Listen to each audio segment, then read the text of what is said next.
একদমিতেই আসক্ত লেখিকা মার্শিয়া জাহান মেঘ পর্ব 2। কলিং বেল বাজতেই মিসেস মনীষা চৌধুরী দরজা খুলে দেন।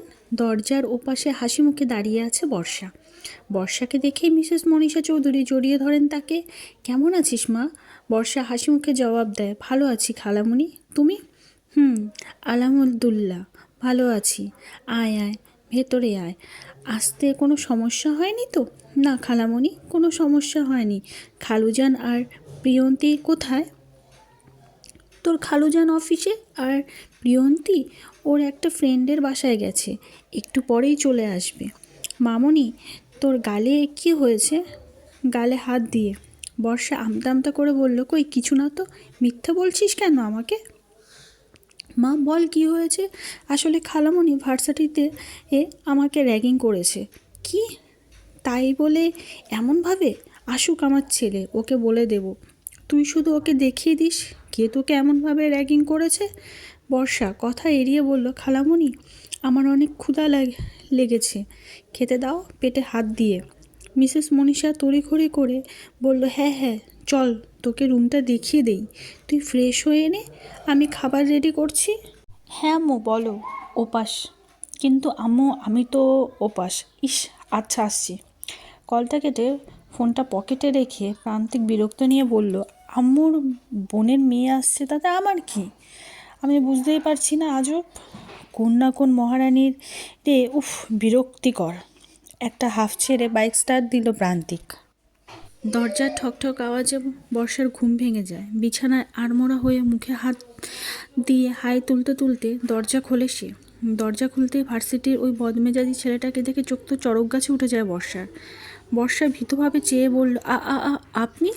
হে ইউ স্টুপিড গার্ল, তুমি এখানে আমার বাড়িতে আমার রুমে কি করছো? আম্মু আম্মু চিৎকার করে ডাকতে থাকে প্রান্তিক মিসেস মনীষাকে। কি হয়েছে, চিৎকার করছিস কেন? এই মেয়ে এখানে কি করছে? মিসেস মনীষা বর্ষার দিকে এক নজর তাকিয়ে হেসে বলল, আমার বোনের মেয়ে এইখানে না থেকে কি আকাশে থাকবে? প্রান্তিক অবাক হয়ে বলল, কি, এই মেয়েটা তোমার বোনের মেয়ে? বর্ষা? মিসেস মনীষা বিরক্ত নিয়ে বলল, ইস, দিলি তো আমার লক্ষ্মী মেয়েটার ঘুমটা ভেঙে। আচ্ছা তোরা কথা বল, আমি রান্নাঘরে যাই, কড়াই বসিয়ে এসেছি। মনীষা চলে যেতেই বর্ষার মনে মনে জরিপ করতে করতে বলল, হায় আল্লাহ মালুমি, অবশেষে কিনা এমন একটা বজ্জাত ছেলে আমার কাজিন। নিমিষেই ভার্সিটির ঘটনাটা বর্ষার চোখে ভাসতেই মুখে মেঘের ছাপ দেখা যায়। প্রান্তিক বাঁকা হেসে মনে মনে বলল, hey stupid girl, you have to pay the price of long time. Barsha মাথা নিচু করে আছে। প্রান্তিক ঘরে ঢুকতে ঢুকতে বলল, এই যে মিস ভিতুরানী, সবসময় কি এভাবেই মাথা নিচু করে রাখা তোমার স্বভাব? বর্ষা নিশ্চুপ। এই মেয়ে, শুনছো না কি বলছি? আর তুমি আমার রুমে শুয়েছিলে কেন? আর কোনো রুম পাওনি নাকি? ইস, আমার বিছানা চাদরটা মেয়ের স্পর্শ পেয়েছে। অবশেষের কথাটা বেশ রসিকতাই করে বলেছে প্রান্তিক। প্রান্তিকের শেষ কথাটা বর্ষাকে বেশ লজ্জিত করে তুলেছে। না মানে খালামণি বলেছে তাই। প্রান্তিক আর চোখে বর্ষার দিকে তাকিয়ে হাতের ঘড়ি খুলতে খুলতে বলল, এইভাবে দাঁড়িয়ে আছো কেন? যাও আমার রুম থেকে। ধমকের সুরে প্রান্তিকের কথা শুনে দৌড়ে রুম থেকে চলে যায় বর্ষা। প্রান্তিক মিনমিনিয়ে বলল, আজব মেয়ে। বর্ষা বলে চিৎকার করে দৌড়ে এসে বর্ষাকে জড়িয়ে ধরে প্রিয়ন্তী। বর্ষাও প্রিয়ন্তীকে শক্ত করে জড়িয়ে ধরে বলল, কেমন আছিস রে? ভালো, তুই? এই তো ভালোই আছি। সরি রে, আজ ভার্সিটিতে যেতে পারিনি। তোর একা আসতে কোনো প্রবলেম হয়নি তো? না না, কোনো সমস্যা হয়নি। প্রিয়ন্তী বর্ষাকে পাশের সোফায় বসিয়ে বলল, অবশ্যই ওই ভাইয়াকে আগে থেকে জানালে ভাইয়াই তোকে নিয়ে আসতো। বর্ষা মিনমিনিয়ে বলল, এই বদমেজাজির জন্যই তো আজ কত বড় ঘটনা ঘটলো। বর্ষা, কিছু বললি? না না, কই কিছু বলিনি তো। প্রিয়ন্তী আর বর্ষা পপকর্ন খাচ্ছে আর কার্টুন দেখে হাসাহাসি করছে।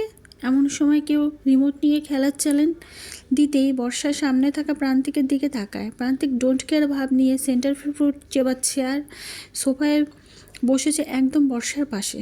বর্ষা হট করেই এই বসা থেকে উঠে দাঁড়ালো। প্রিয়ন্তী মন খারাপের ফেস নিয়ে বলল, ভাইয়া তুমি চ্যানেল চেঞ্জ করলে কেন?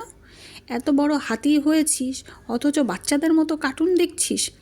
খেলা দেখ খেলা। প্রিয়ন্তী দাঁড়িয়ে দু হাত কোমরে গুজে বলল, কি? আমি হাতি? আমি হাতি হলে তুমি কি? তুমি তো বিড়াল। আমি বিড়াল হব কেন? আমি কি তোর কাজিনের মতো ভীতু হয়ে থাকি নাকি? বর্ষার দিকে আর চোখে তাকিয়ে বলল, বর্ষা মোটেও ভীতু নয় ভাইয়া। তোমার কাছে তো অতি সাহসী মেয়েও ভীতু। আল্লাহই জানে তুমি নিজেকে কি ভাবো। মুখ ভেঙচি কেটে বলল, এই তোরা থামবি? হঠাৎ মিসেস মনীষা চিৎকার করে কথাটা বলতেই প্রিয়ন্তী চুপসে যায়। মা, তোমার মেয়ের কি পড়াশোনা নেই? খালি সারাদিন কার্টুন। উফ, প্রান্তিক তুই থামবি? তোরই বা কী দরকার ছিল মেয়ে দুটোর মাঝখানে এসে বসে খেলা দেখার? বর্ষা বলল, খালামণি, আম্মু কল দিয়েছিল? মিসেস মনীষা বর্ষার আর মাথায় হাত বুলিয়ে বলল, মা দিয়েছিল। তুই ঘুমিয়েছিলি তাই তোকে আর ডাকিনি। আচ্ছা যা, এশারের নামাজটা পড়ে নে। বর্ষা প্রিয়ন্তীকে নিয়ে উপরে চলে গেল আর প্রান্তিক একটু বর্ষা যাওয়ার দিকে তাকিয়ে মুচকি হাসল। বর্ষা মামুনি, কেমন আছো? বর্ষা মুচকি হেসে বলল, জি খালুজান, ভালো আছি। আপনি কেমন আছেন? মা, ভালো আছি। খাবারের টেবিলে প্রান্তিক বর্ষার সামনাসামনি বসে যায়, ফলে বর্ষা মাথা নিচু করে খেতে থাকে। প্রান্তিক বাঁকা হেসে মুগ্ধ হয়ে দেখছে বর্ষাকে। মাথার ওড়নাটা দেওয়া। অতি সাধারণের মাঝেও কিছু একটা আছে বর্ষার মাঝে, যা অসাধারণ। তোমার ছেলে কি কিছু ভেবেছে? মিস্টার ফারহাদ চৌধুরীর কথায় প্রান্তিক এক পলক তার আম্মুর দিকে তাকিয়ে খেতে খেতে বলল, কি নিয়ে ভাবার কথা জানতে চাইছে আব্বু? তুমি কি সত্যি বুঝছো না নাকি বুঝতে চাইছো না প্রান্তিক? বর্ষা খেতে খেতে বাবা ছেলের কথা শুনে আর চোখে একবার প্রান্তিককে দেখল। আব্বু, আমি এখন বিজনেস জয়েন করার কথা মাথায় আনছি না মিস্টার ফারহাদ। এইবার কিছুটা গম্ভীর কণ্ঠে বলল, তাহলে পড়াশোনা শেষ করিয়েছি কি এভাবে বেকার থাকার জন্য? আমি বেকার থাকবো তা তো একবারও বলিনি আব্বু। আর আমি এখন চাইলে যে কোনো জায়গায় জয়েন করতে পারি, সেই সব কিছুর যোগ্যতা আমার আছে। এইটা বলেই প্রান্তিক খাবারে হাত ধুয়ে চলে গেল। বর্ষা মাথা নিচু করে ফিসফিস করে প্রিয়ন্তীকে বলল, এই তোর ভাইয়ের পড়া শেষ? কেন তুই জানিস না? না, তাহলে উনি ভার্সিটিতে কি করে? আরে ভাইয়া তো ভার্সিটিতে যায় যাতে কোনো মেয়েকে কেউ র্যাগিং করতে না পারে। বর্ষা অবাক হয়ে বলল, কি? আর মনে মনে ভাবল, এই ছেলেটা র্যাগিং কাউকে করতে দেয় না, সে আমাকে র্যাগিং করিয়েছে। লেখিকা একটা ছোট্ট নোট দিয়েছে, সেটাই আমি বলছি। সবাই গণনামূলক কমেন্ট করে জানাবেন, কারণ আপনাদের মন্তব্য আমাদেরকে লিখতে ও উৎসাহ করতে সাহায্য করে। ধন্যবাদ।